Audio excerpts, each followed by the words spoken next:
தமிழகத்தில் உள்ள அரசு பள்ளி, அரசு உதவி பெறும் பள்ளிகளில் மாணவர்களுக்கு கோடைக்கால சிறப்பு வகுப்புகள் வைக்கக்கூடாது என பள்ளிக் கல்வித்துறை அறிவுறுத்தலை வழங்கியிருக்கிறது. இதுகுறித்தான கூடுதல் விவரங்களை செய்தியாளர் மணிகண்டன் வழங்க கேட்கலாம். வணக்கம் மணிகண்டன், இதுகுறித்தான விவரங்கள் என்ன?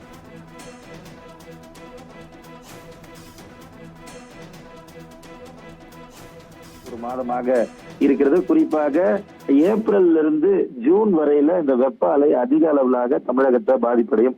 இந்த நிலையில அந்த காலத்துல பள்ளிகள் இயங்காது. ஏனென்றால் முழு ஆண்டு தேர்வுகளை ஏப்ரல் முதல் பகுதியில முடித்து அதற்கு பிறகாக 2 மாதம் வரையில அந்த விடுமுறைகள் விடுக்கப்படும்.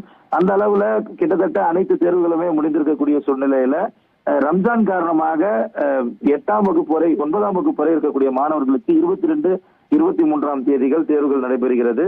இருந்த போதும் இந்த கோடை விடுமுறை ஏற்கனவே அறிவிக்கப்பட்டிருக்க நிலையில பல தனியார் பள்ளிகள்ல சிறப்பு வகுப்புகள் என்ற பெயர்ல மாணவர்களை இந்த வெயில்ல பள்ளிகளுக்கு அழைப்பதாக முதலமைச்சரின் தனிப்பிரிவு 12417 பெறப்பட்ட புகார் மனுவில் பள்ளி மாணவர்களுக்கு கோடை விடுமுறை மற்றும் அரசு பொது விடுமுறை நாட்கள்ல பள்ளிகள்ல சிறப்பு வகுப்புகள் நடத்துவதாகவும் இதனால் மாணவர்களுக்கு உளவியல் ரீதியிலாகவும் உடல் ரீதியிலாகவும் பாதிப்புகள் ஏற்படுத்துவதாகவும் புகார் தெரிவிக்கப்பட்டிருக்கிறது.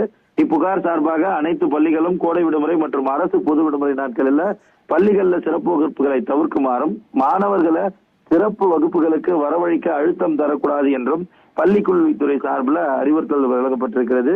இந்த அறிவுறுத்தல் என்பது அனைத்து மாவட்ட கல்வி அதிகாரிகளுக்கும் சிஇஓ எனப்படக்கூடிய சீஃப் எஜுகேஷனல் ஆபீசர்களுக்கு அறிவிப்பாக வழங்கப்பட்டிருக்கிறது. அவர்கள் அந்த மாவட்டங்களுக்கு அவர்கள் பொறுப்பேற்கக்கூடிய மாவட்டங்களில் இருக்கக்கூடிய தனியார் அரசு பள்ளிகள், அரசு உதவி பெறும் பள்ளிகள் என அனைத்து தரப்பு பள்ளிகளிலுமே இதனை முழுமையாக கடைபிடிக்கின்றன என்பதை சோதனை செய்ய வேண்டும், ஆய்வு செய்ய வேண்டும் என அறிவுறுத்தல் வழங்கப்பட்டிருக்கிறது. விவரங்களுக்கு நன்றி மணிகண்டன்.